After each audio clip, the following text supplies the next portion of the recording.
Hello, this is Leo some Pipo, here to help you become memorable and help you to find your dream job. Congrats, you got an offer for your dream job. But now it's time to talk about money, right? And the negotiation will begin. Today I'll share with you the story of a guy that managed to exchange a paperclip with a house. I don't want to spoil you. The link of the video is in the bio. Really have a look at it. It's 50 minutes and it's super interesting. Long story short, because I don't want to explain you how he made it, but the main thing to have in mind is that he understood that every single item in itself is pointless.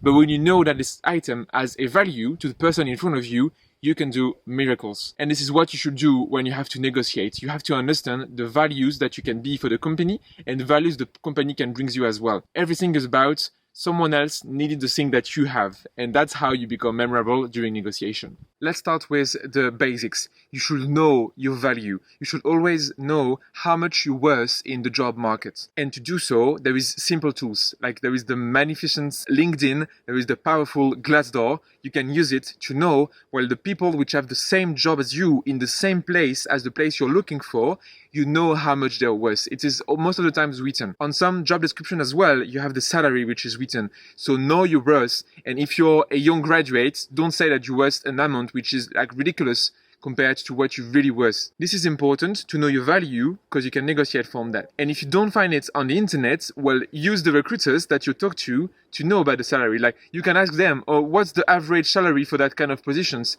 And the more interviews you will do, the more you will know about your real value. And that is strong. Then you have to be able to make sacrifices.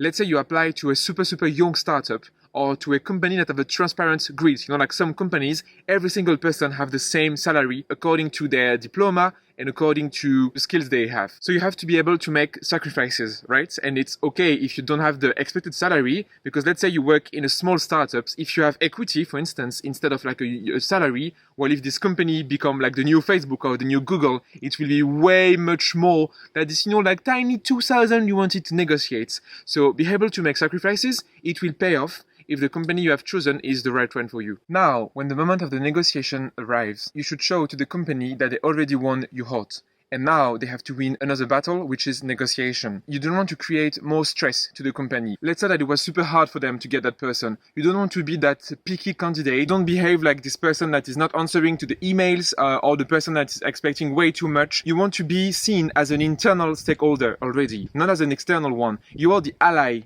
of the companies now. You're not their enemies, so behave like an ally. And what you should do during negotiation is asking a ton of questions. This will give you the elements to negotiate. So you can ask how the equity is calculated. What's the structure of the salary? If there is a bonus, how do you calculate the bonus and how do you make sure that you can get the bonus?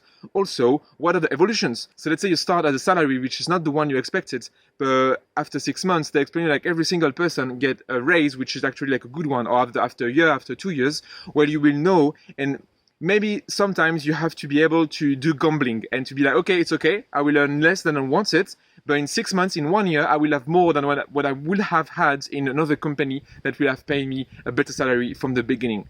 So ask the ton of questions and you'll be able to negotiate on that. And also sometimes it's not about the money, but it can be about, you know, like the kind of computer you have. If you want a better one, maybe you can negotiate for it.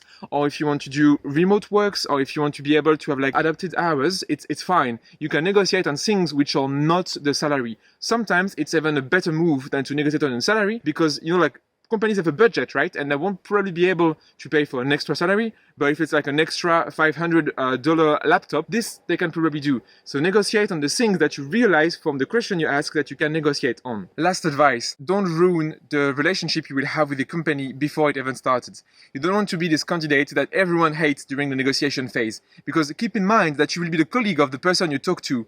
So if you begin with the person which is super picky, well, this is not really a good move. And a company can even say, you know, like, you don't want to negotiate, fine, just go away. And maybe, because you're a bit picky, you will lose your dream job that you wanted to have. So behave during negotiations in a smart way, be the ally of the person you talk to, and negotiate on the things that can be negotiated. You will become memorable if you do so. I believe in you.